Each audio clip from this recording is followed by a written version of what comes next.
Now that I have two transmitters, what am I actually going to do with them? Well, the RØDE Wireless Go II is out, and there's not really much for me to say about it because you would have seen so many other videos with all the product features and specifications and all the other things.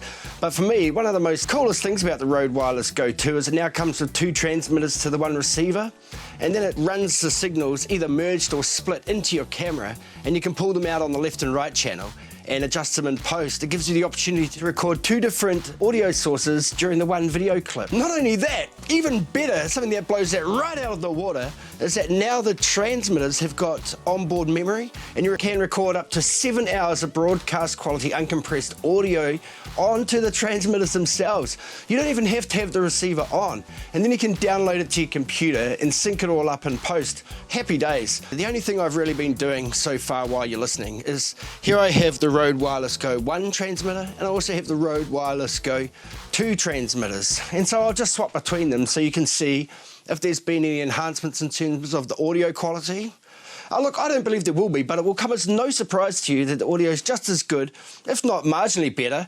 I'm not really sure I can say than the RØDE Wireless Go I. I think more likely is that the enhancements in the version 2 come around the wraparound options for this product, such as the two transmitters giving you a lot of options. The onboard storage is, people say game changer too often, but it's bloody brilliant to be fair. And then not only that, access to the Rode Central app on PC or on Mac, which now enables you to be able to access settings and functions within your RØDE Wireless Go units. And on that point there, one of the things that's really great is being able to set things like your backup recording mode, whether or not you want it to be always recording when the transmitter's on, or when you only want it to record while the receiver's on as a backup.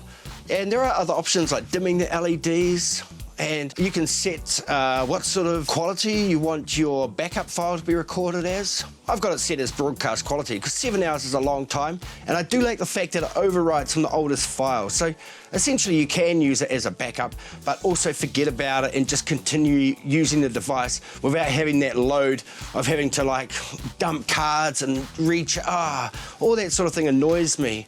Adding extra to your workflow, that sort of thing. The battery is as good as it was last time, 7 hours, but they have mentioned to increase the range, which, to be honest, does interest me because it's like, cool! But I can't think of a single time I've been so far away from my camera and recording other than when I'm testing wireless audio transmitters, and today's no different. Tap to focus on the cat. Okay, so I've just come down here to test the range of the RØDE Wireless Go II. I've got transmitter 1 in this pocket here, and I've got transmitter 2 in this pocket here. This is probably about the furthest I've had the RØDE Wireless Go. 150 to 200 meters away, right back up there. So yeah, I'll be really interested to see if it actually captures the signal back on the camera. But anyway, it doesn't even matter because it captures the signal on the transmitters. So even if you don't get it back there, it doesn't matter if you're like twice the distance away or 4 times the distance away. Wussy! Whoa, fast! Hey, wussy! And so yeah, we're still testing it. We've got the camera up in that window there, quite far away. And actually on this transmitter 1 here, I've got the RØDE Lavalier Go. Come on, wussy! All right, let's head on up.